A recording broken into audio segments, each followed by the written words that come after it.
बिहार की राजनीति में और गया की राजनीति में लगातार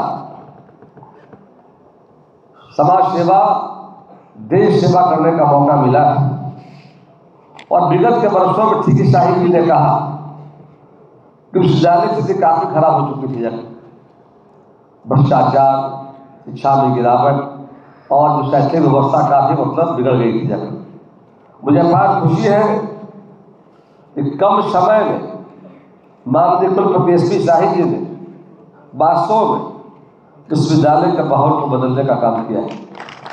इसमें बधाई देता हूँ। और मैं समाचार पत्रों के माध्यम से देखता रहता हूँ कि कल का विश्वविद्यालय का जो परिसर का माहौल, वातावरण था, और लगातार इनके द्वारा विभिन्न विषयों पर इस तरह के संवाद कार्यक्रमों के माध्यम से शिक्षा के क्षेत्र में एक बेहतर माहौल बनाने का प्रयास किया जा रहा है। उसी तरह मुझे अपार खुशी है कि दक्षिण बिहार केंद्रीय विश्वविद्यालय, जिसके माननीय कुलपति हमारे हैं प्रोफेसर कामेश्वरनाथ सिंह जी, इनके द्वारा भी मैं देख रहा हूँ, मैं अखबार देखता हूँ, इनके द्वारा भी विश्वविद्यालय के माध्यम से शिक्षा के क्षेत्र में एक बेहतर माहौल बनाने का प्रयास किया गया है। इनको मैं बधाई देता हूँ माननीय कुलपति जी को। साथ साथ हमारे कई वरिष्ठ अतिथि यहाँ पर आए जाकर के हैं। और आप देख रहे हैं बिहार बदल रहा है, देश बदल रहा है। जाकर आज़ादी के लंबे सफर में जितना हमें आगे जाना चाहिए था, हम जा नहीं पाए। बिहार की स्थिति के बारे में आप सब जान रहे हैं। शिक्षा के क्षेत्र में बिहार की स्थिति क्या थी, जबकि एक समय था पूरी दुनिया के लोग किसी नालंदा की धरती पर, तक्षशिला की धरती पर पूरे विश्व के लोग शिक्षण यात्रा करने आते थे।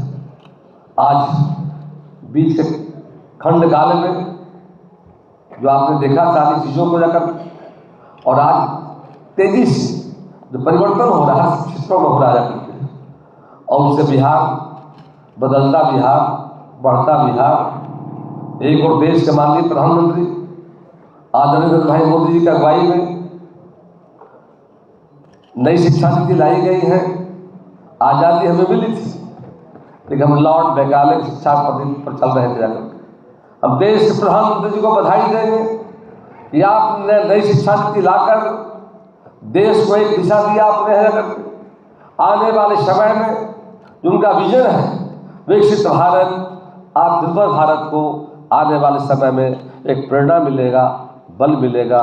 नई शिक्षा नीति से हमारे युवा, आने वाले पीढ़ी आत्मनिर्भर बन पाएंगे जाकर के, और जो उनका विजन है, विजन को साकार करने में हम सफल होंगे जाकर। आज हम सब सामाजिक विज्ञान में राष्ट्र केवल एक भौगोलिक सीमा में बंधा हुआ क्षेत्र नहीं है, बल्कि एक ऐसी जीवंत अवधारणा, इतिहास, संस्कृति, राजनीति, अर्थव्यवस्था और सामाजिक चेतना से मिलकर बनती है।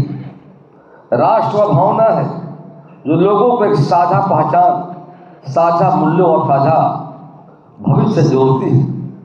पश्चिमी विचारधारा में राष्ट्र की अवधारणा मुक्त समान भाषा, नस्ल, भूभाग और राजनीतिक सत्ता पर आधारित रही। यूरोप में राष्ट्र का विकास इसी सोच के अंतर्गत हुआ, लेकिन भारतीय परिप्रेक्ष्य में राष्ट्र की अवधारणा इससे कहीं अधिक व्यापक, गहन और समावेशी रही। भारत में राष्ट्र की भावना किसी एक धर्म, भाषा, जाति पर आधारित नहीं रही। विविधता में एकता ही राष्ट्र की मूल आत्मा रही। हमारे यहाँ विभिन्न भाषाएं, धर्म, परंपराएं और संस्कृतियां होते हुए भी एक साझा सांस्कृतिक चेतना दिखाई देती है। यही भारतीय राष्ट्रवाद की सबसे बड़ी विशेषता है। भारतीय इतिहास पर दृष्टि डालें तो पता चलता है कि भारत की अवधारणा आधुनिक काल से बहुत पहले ही अस्तित्व में थी। वैदिक साहित्य में भारतवर्ष का उल्लेख मिलता है। आदि शंकराचार्य, कबीर, गुरु नानक, बुद्ध और महावीर जैसे महापुरुषों ने समूचे देश में घूमकर एक सांस्कृतिक एकता को मजबूत किया। आधुनिक काल में औपनिवेशिक भारत के दौरान भारतीय राष्ट्रवाद को नई दिशा मिली। स्वाधीनता आंदोलन ने राष्ट्र को अवधारणा को जन जन तक पहुँचाया। राष्ट्रपिता महात्मा गांधी, पंडित जवाहरलाल नेहरू, नेताजी सुभाष चंद्र बोस और डॉक्टर भीमराव अम्बेडकर जैसे नेताओं ने राष्ट्र को सामाजिक न्याय, लोकतंत्र, समानता और स्वतंत्रता से जोड़ा। डॉक्टर अम्बेडकर के अनुसार राष्ट्र केवल भावनाओं से नहीं बनता, बल्कि उसमें सामाजिक समरसता और समान अधिकारों का होना आवश्यक है।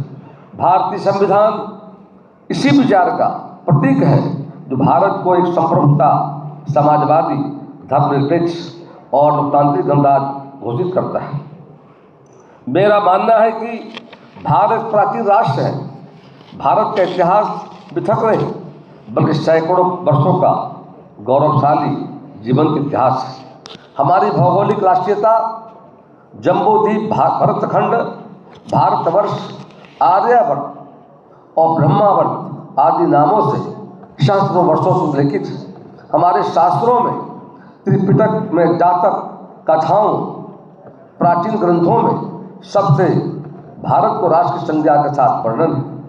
लगभग 2500 पूर्व आदि शंकराचार्य ने भारतवर्ष का भ्रमण कर 4 मठों की स्थापना की। हमारा देश भू सांस्कृतिक इकाई है। हमने धरती को माँ माना है। कोई भी विदेशी आक्रमण किसी भी हिस्से में हुआ है, हमने उसे भारत का आक्रमण माना। कभी मिलकर लड़े, कभी नहीं लड़ पाए। आवश्यकता अनुसार राज्य का स्वरूप बदलता रहा। देशवासियों द्वारा भारत को माता माना गया। इससे एकत्व को दर्शाता है। भारत स्वतंत्रता के कारण हमारे यहाँ ज्ञान का प्रवाह, दुनिया के सब देशों के साथ भारत का व्यापार था। भारत राष्ट्र का वैभव किसी एक क्षेत्र में नहीं था। उद्योग, उत्पादन, व्यापार, ज्ञान, हर क्षेत्र में हम उन्नत थे। संविधान में भी राष्ट्रीय एकता और अखंडता को शपथ माना गया है। एकता और अखंडता पर कोई समझौता संभव नहीं। भारत की एकता और अखंडता संविधान में व्यक्तिगत अधिकारों से ऊपर है। भारत की भावात्मक एकात्मस्पर्श, एक ध्येय, समान जीवन मूल्य, एक सम्मान संस्कृति, मान बिंदु, गौरव स्थान, जय पराजय सामूहिक है। सभी भाषा मत पथों में मूल्य और भाव कैसे हैं। हमारे यहाँ विविधता का सम्मान है।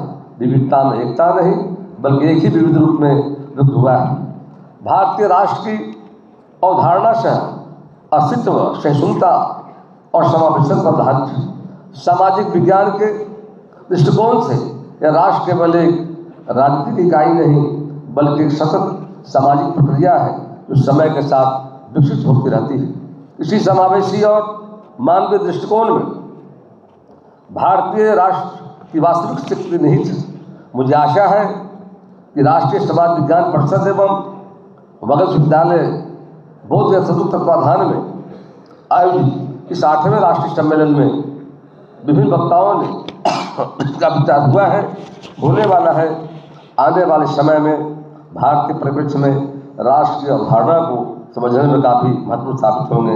इसी के साथ अपनी वाणी पर विराम देता हूँ। जय हिंद, जय बिहार, जय श्री राम।